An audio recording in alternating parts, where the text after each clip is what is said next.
Hi, and welcome to today's YouTube video. So today we are doing a very basic idea for beginners. This is for junk journaling, paper crafting, scrapbooking, whatever you prefer. Now, I know this idea looks a little intimidating, especially if you are a beginner, but I promise you it is not. And you can even add steps in or take steps out to make the process a little bit easier. I am Elena and I will be showing you guys this today. So if you're new here, hello, welcome. We are so happy to have you.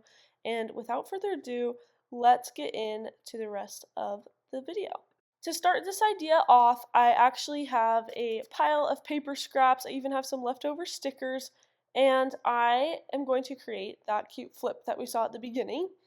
You can put that flip into a junk journal. For example, here is the one I just finished a little while ago. I could add it into something like this. I could add it into a more traditional journal and then like add photos in. You can kind of just customize it to be the type of style you want. This is the one I'm going to add it into today. I just have this 6-ring binder that I like to just make these adorable little pages, and the book is upside down. Oops. But there we go. I'm actually making this journal for a anniversary present for my husband and I. So I'm not going to show you the end result of this one because it'll have a bunch of like personal memories and messages to him. But I am going to add what I'm making today into it. So let's get started. You are going to need 3 different papers that kind of all look good together. I just saw these lying in my scrap pile and I loved how they look together, and it really inspired me to make this project that we're doing today. By the way, we have an official drop date. It is March 15th for these little books here. I absolutely love them. We have these 2 new designs, so that blue one and this pink one. Those are going to be dropping on March 15th, along with some other things. We also have these adorable stickers that are going to be available and a few other just cute little things. So make sure that you mark your calendars because we're only going to have the shop open for a few days, and some of the products sold out last time. So just if you guys are trying to get something, make sure that you mark your calendars. And then I have that little pile of scraps over on the right there. Today I'm going to be using some glue and some distress ink. The glue is kind of necessary. You can use a glue stick if you need to, but this liquid glue is a little bit easier. And the distress ink is just personal preference. So what I'm going to do is I need to create 3 of the same size widths of these papers. So let me explain. I am making a pocket just like that, and I need all of the pieces to be the same width. So let's do that. Let's cut them. I didn't really measure anything. I just picked a size that looked good for my journal and started cutting. I also just use the papers as reference, so it's a little bit unprofessional, but I'm okay with that. I don't mind at all. And it worked out great. So then I had this 3 same widths and I needed to get the other direction cut. And so I started to do that. This is my very back piece. That's the actual size I want the whole pocket to be. And then I cut the 2 other papers to be in the placement where I wanted the pockets to be, so you can kind of customize that to be however you want. This step is optional, but I wanted to create some slanted pockets, and so I just got my zippy cutter. You can use scissors, and I just created a slant. And then to make sure that my other pocket in the very front had the exact same slant, I put the paper right in front of it and traced it so I knew exactly where to cut, and then I did that again. So there's a lot of fun things you can do here. You can leave them straight if you want it to be simple, or you could just cut the little slant like I did. And then, of course, it's personal preference, but I like to add some of this distress ink. I'm using the Vintage Photo from Ranger ink, and I love it. It just adds dimension, and it looks really good. So on to our next step. For this part, you can set aside your back piece of paper, and you're going to want to grab the 2 front pockets. We're gluing them together, and I just glued along the 3 sides, leaving the top side open so that you can put stuff inside of the pocket. Kind of self-explanatory, but I always like to just kind of explain what I'm doing for you guys. Then I placed it down, and I'm going to let that dry. For this little pocket that we're making today, I thought it'd be really cool if it flipped open and you could have something on the inside that's kind of unsuspecting. And so I started looking around for a piece of paper that would make a good hinge, I guess is what we can call it. And I found the perfect one. This is literally just a scrap piece of paper, but I thought it kind of blended in nicely with that front pocket. So all I did was just fold it in half and ink it.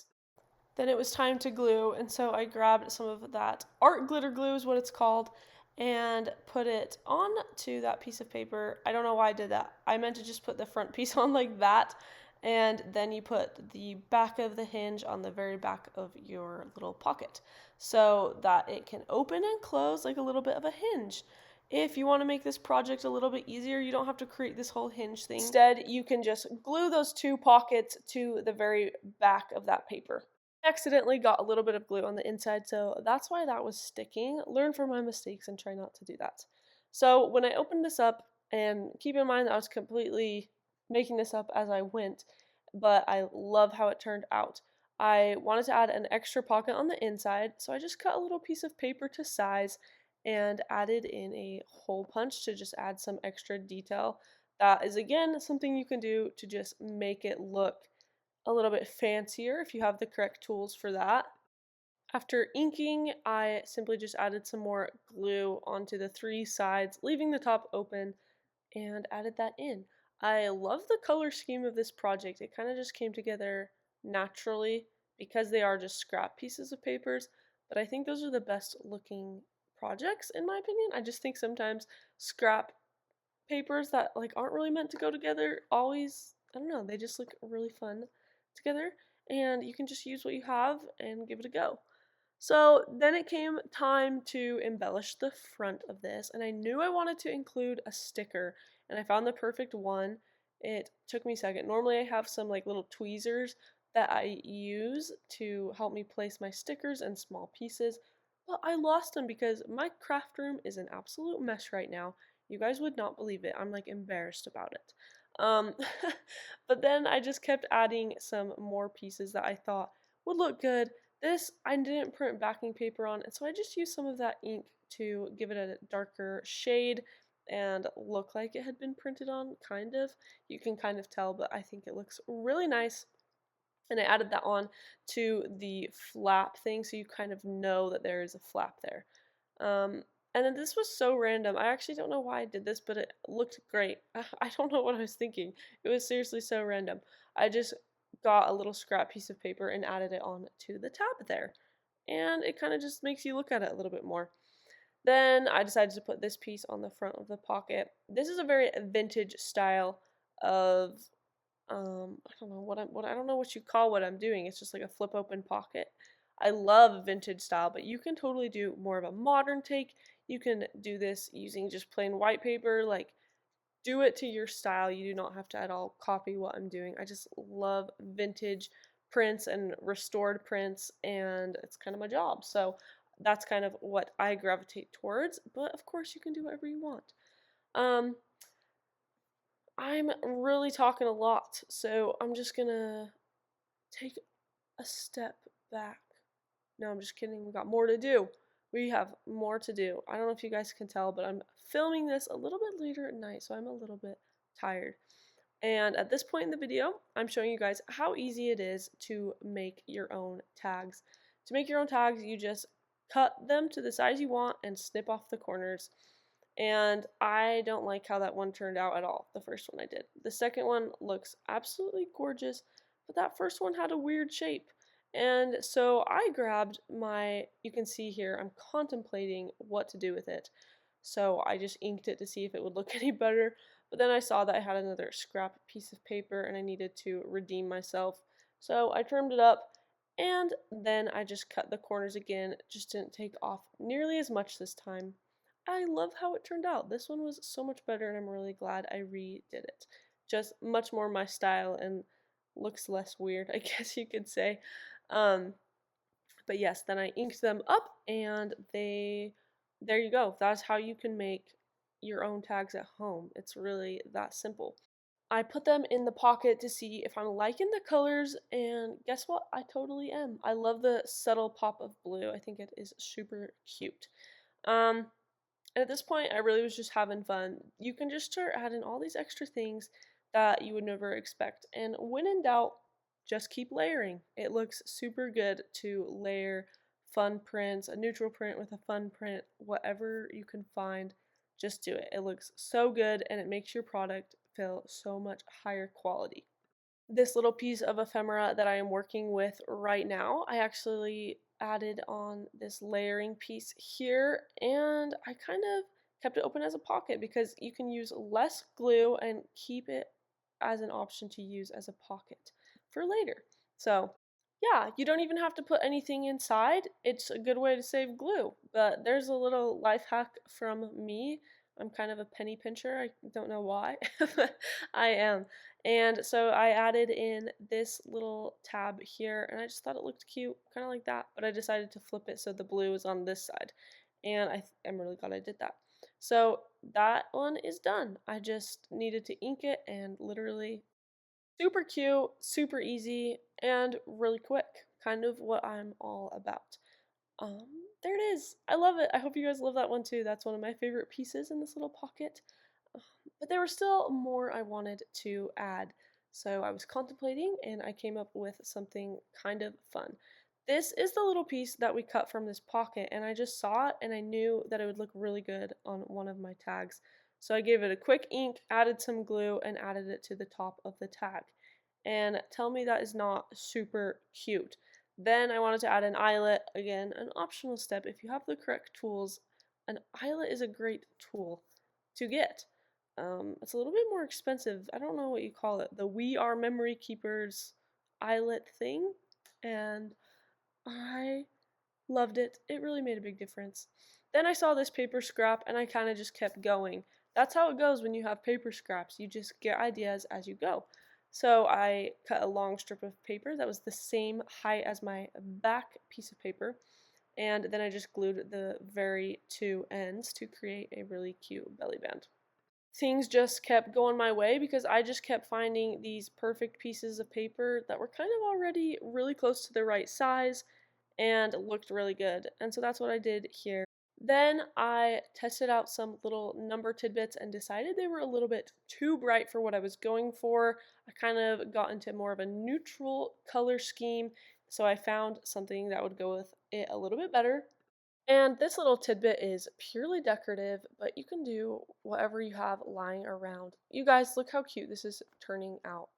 I actually can't believe it. Just so many fun things out there. There's just a whole world to explore when it comes to paper crafting, and I just get so excited. Seriously, this is my job, and I'm constantly finding new and fun and exciting things to do. So I do hope that you enjoyed learning a little bit. I hope you learned a little bit. And again, guys, I'm really tired. When I can't sleep, I work. I don't know if that's a healthy thing to do, but I'm pretty tired and I thought I would just do my voiceover for this video. So thank you so much if you made it this far into the video and didn't get weirded out by all my late night tiredness and some of my weird comments. But yes, I literally love this. And I hope you do too. I hope you guys enjoyed. And we are actually going to add it into a journal. So I flipped through this journal. I don't think I'm going to keep all of these pages for my husband. I can't decide. I just am going to only keep some of my favorites, I think. But look at that little piece of confetti up at the top. That is actually from our recent New Year's Eve together. We had one of those little confetti things, and I just thought it was really cute. But yeah, so I was trying to decide what page to put it on, and a lot of these were really good candidates, but I finally settled on this one. I flipped it to the back and added a bunch of glue and glued it in. Spoiler alert, because I haven't actually done it in the video yet, but now you know. I hope my husband loves this journal. It's extra special because I literally designed almost everything from the digital version to then turning them into digital papers, then printing those papers, and then cutting them and making everything. And I know maybe it's a little bit more of a girly thing to do, but guys, my husband is the sweetest and he's going to appreciate it. And I'm also going to add some pictures of us in there and type out some words because I don't have the greatest of handwriting. But yes, I don't know. I know it's a little bit I don't know. Our 2-year anniversary is coming up, and I love the guy, so I hope he loves it. And he probably, if he does watch my video, he probably won't make it this far into the video, so he'll never know. But that this is a little bit of a surprise for him. So yeah. Now you guys know a little secret. Anyways, I hope you guys enjoyed this video and my late night deliriousness that kind of just kept getting more crazy as time went on. I hope you guys have a wonderful day and you join us for our next video. We will see you next time. Bye.